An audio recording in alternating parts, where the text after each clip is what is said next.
Well, joining us now is CBN chief political analyst David Brody, fresh off of his interview with former President Donald Trump. David, you had your phone interview, and I know that you guys covered a lot of territory with former President Trump.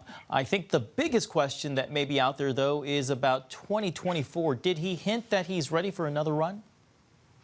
Well, I think he hinted pretty strongly at it, actually. And I think some of the news coming out of the interview is that he says, and this is a quote, I think you'll be very happy, is what he says, with the decision that I make. And so, leave it to Trump to kind of put some ambivalence in his words, but that is what he said. So we'll wait and see. It was a very reserved interview. It was about a 15-minute phone interview, which you can see on the 700 Club tomorrow and also on Faith Nation as well as in the coming day or two. But it just got over with here in just the last hour or so. But I will tell you this, that as it relates to 2024, he seems like he wants to run. There's no doubt about it. But what I thought was also interesting is that he didn't necessarily say that it would be because if all of his candidates that he supports win. He says that wouldn't be the reason. He just thinks that he's just not happy with the direction of the country.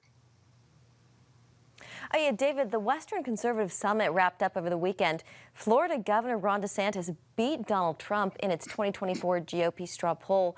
One thing we do know about Donald Trump is that he does not like to share the spotlight or be upstaged. What do you make of this poll? And does it mean Trump is losing some of his hold on the Republican Party?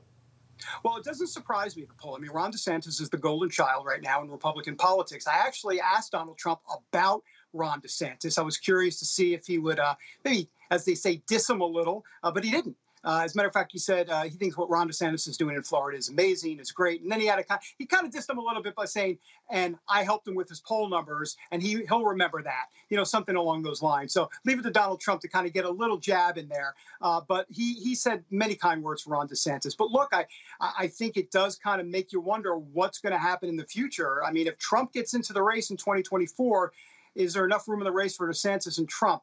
My sense of it is no, but we'll wait and see. David, we just had the Supreme Court rulings that came out last week. Obamacare, of course, survived. I wonder, did he say anything about those cases in regards to the 3 Supreme Court justices that he got appointed? He did. I asked him point blank about his reaction. He said he was disappointed. And then he went on to say he was very disappointed. Those are his words, very disappointed in that.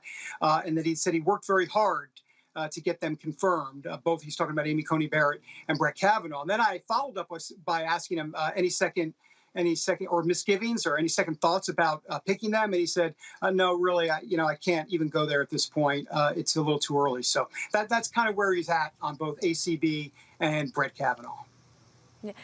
David, not too much longer left here, about 30 seconds, but a big week on Capitol Hill and a test for Biden, the administration's legislative priorities. The Senate first tackling the voting rights bill, which looks like it's dead on arrival. If it's not going anywhere, why are Democrats intent on taking it up?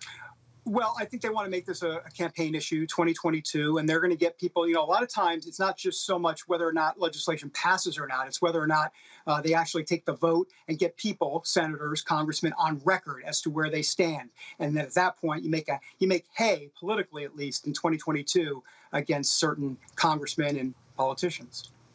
All right. David Brody, we will leave it there, but we look forward to your interview with the former president tomorrow morning on the 700 Club. Thanks, guys.